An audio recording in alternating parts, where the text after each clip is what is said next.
Theorem 3. State and prove necessary second order optimality condition.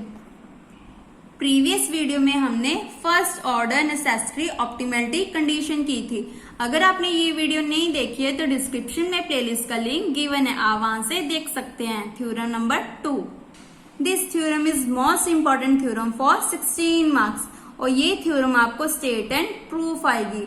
सो इसकी statement क्या है? Let f from R n to R be twice differentiable function at x bar if x bar belongs to Rn is local optimal solution of P minimum of f of x subject to x belongs to Rn, then delta f of x bar equal to 0 and h of x bar is P as D।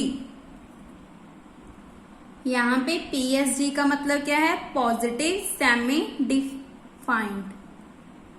सो हमारा main target क्या है? हमने delta F of x बार को equal to 0 लेकर आना है और H of x बार को पॉजिटिव सेमी डिफाइंड प्रूव करना है।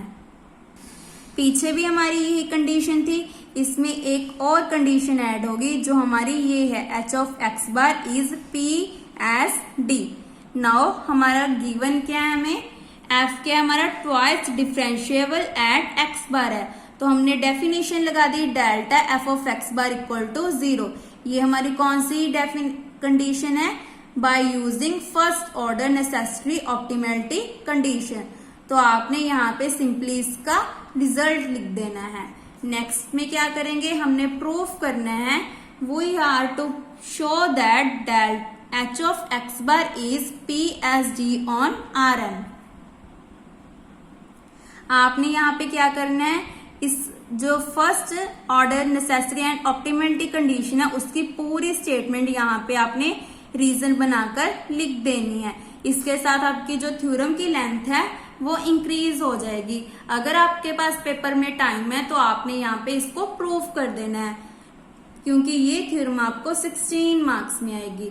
अगर आपको 8 मार्क्स में आई तो आपने सिंपली ये लाइन लिख देनी है, first order necessary optimality condition. Now हमारा मेन टारगेट क्या है? हमने एच ऑफ एक्स बार को प्रूव करना है positive semi defined on R n. उसके लिए हमने क्या किया? कंसीडर कर लिया एक आर्बिट्रेरी डायरेक्शन कंसीडर कर ली, डी वेक्टर। अब ये हमें पता नहीं है कि ये डिसेंट डायरेक्शन है या एसेंट डायरेक्शन है, ASENT एसेंट डायरेक्शन है। तो हमने एक आर्बिट्रेरी डायरेक्शन ले ली।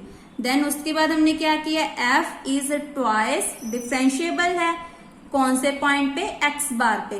तो हमने यहाँ पे इसकी डेफिनेशन लगा दी जो पेज नंबर 53 पे है। एक बार इसकी भी डेफिनेशन को रिकॉल कर लेते हैं हम। Positive semi defined matrix n cross n real symmetric matrix A is called positive semi if x transpose A x greater than equal to 0। अगर हमारी ये कंडीशन सेटिस्फाई करती है तो हम बोलेंगे पी एस डी मैट्रिक्स। ऐसे पी डी मैट्रिक्स क्या होती है? X transpose A x greater than 0 होता है। और नेगेटिव सेमी डिफाइंड क्या होता है? N S G. A matrix A is said to be negative semi defined if matrix minus A is positive semi defined. ऐसे एनडी मैट्रिक्स क्या होता है? अगर the matrix A minus A is PD. अगर हमारी मैट्रिक्स माइनस ए पीडी हुई, that means x transpose A x greater than 0 हुई, तब हम बोलेंगे एनडी मैट्रिक्स। ऐसे इन डिफाइंड मैट्रिक्स क्या होते हैं? जिसमें नाइदर पीएसडी है नॉर एनएसडी है, इसे हम बोलेंगे इनडिफाइंड मैट्रिक्स।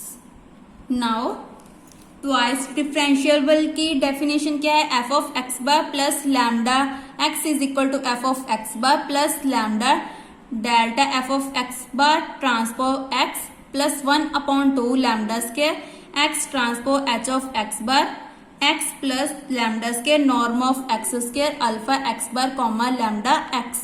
मेन क्या है, इनकी जो इक्वेशंस है वो याद रखनी है, बाकी तो सारी थ्योरम सेम है, बस इनकी जो ये इक्वेशंस हैं वो याद रखनी है हमने। सो सिंपली यहाँ पे पुट कर दिया where alpha x bar comma lambda D vector किसको अप्रोच कर रहा है, जीरो को। क्यों? क्योंकि जो हमारा लैम्डा है वो किसको अप्रोच करता है, जीरो को। देन उसके बाद हमने पुट कर दिया delta F of x bar equal to zero, क्योंकि हमने अभी प्रूफ किया है, जो थ्योरम नंबर 2 था उसमें हमने प्रूफ किया था कि डेल्टा एफ ऑफ एक्स बार किसके इक्वल है, जीरो के। एंड उसके बाद हमने डिवाइड कर दिया लैम्डा स्क्वायर के साथ। देन हमारे पास यहाँ पे क्या आ गया, ये पॉजिटिव है तो लेफ्ट हैंड साइड आकर नेगेटिव बन गई। F of x bar plus lambda D vector minus f of x bar upon lambda square, ये किसकी डेफिनेशन बन गई, डिफरेंशिएबल की डेफिनेशन बन गई, ट्वाइस डिफरेंशिएबल की। सिंगल डिफरेंशिएबल की डेफिनेशन क्या थी, F of x bar plus lambda D minus f of x bar upon lambda. यहाँ पे आप डी वेक्टर भी डाल सकते हो।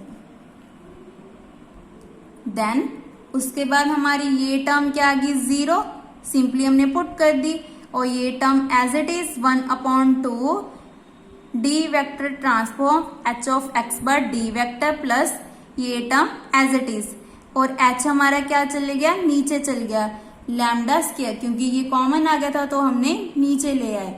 नेक्स्ट स्टेप में क्या किया, सिंस एक्स बार क्या है हमारा लोकल ऑप्टिमल सोल्यूशन है, ये हमें क्वेश्चन में गिवन है, देन उसकी हमने डेफिनेशन लगा दी।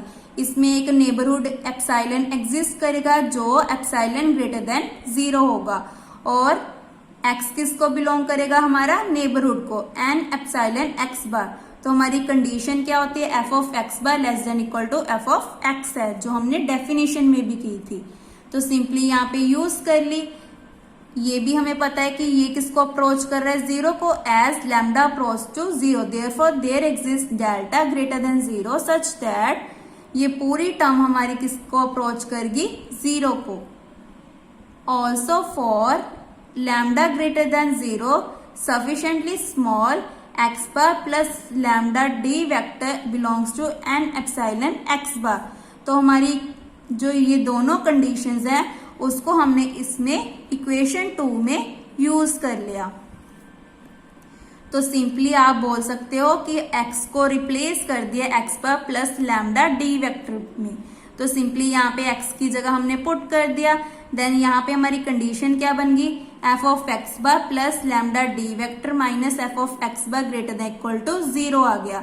इसे दे दी इक्वेशन नंबर 4। जो हमने अभी इक्वेशंस बनाई हैं उसको हमने ऊपर यूज कर लिया by 1, 3, 4 and taking lambda greater approaches to 0 वो ही है। तो इक्वेशन 2 हमारी क्या बन गई, ये वाली, ये भी 0 आ गया और ये भी 0 आ गया, तो हमारे पास ये टर्म रहेगी।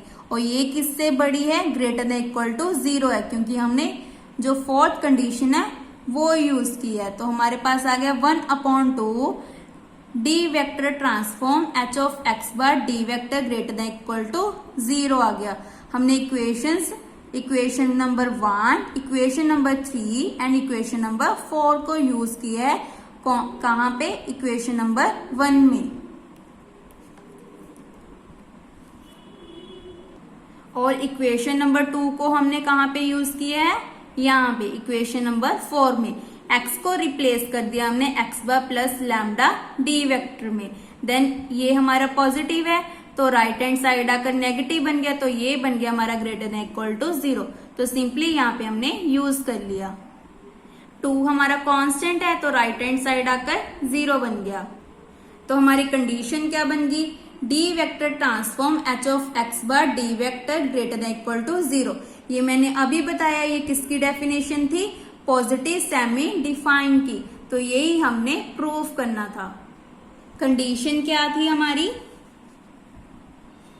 X transpose A matrix x always greater than equal to 0 होती है, तो हम बोलते हैं इसको पॉजिटिव सेमी डिफाइंड। अब हमारे पास क्या बन रहा है, D vector transform that means x transpose H of x bar की जगह हमारा आ रहा है ए मैट्रिक्स, और डी वेक्टर की जगह आ रहा है हमारा एक्स। तो दोनों कंडीशंस को मिलाकर हमारा क्या बन गया, h of x bar is a positive semi defined. So this theorem is important for 16 marks. Next video में हम sufficient second order optimality condition करेंगे। Thank you.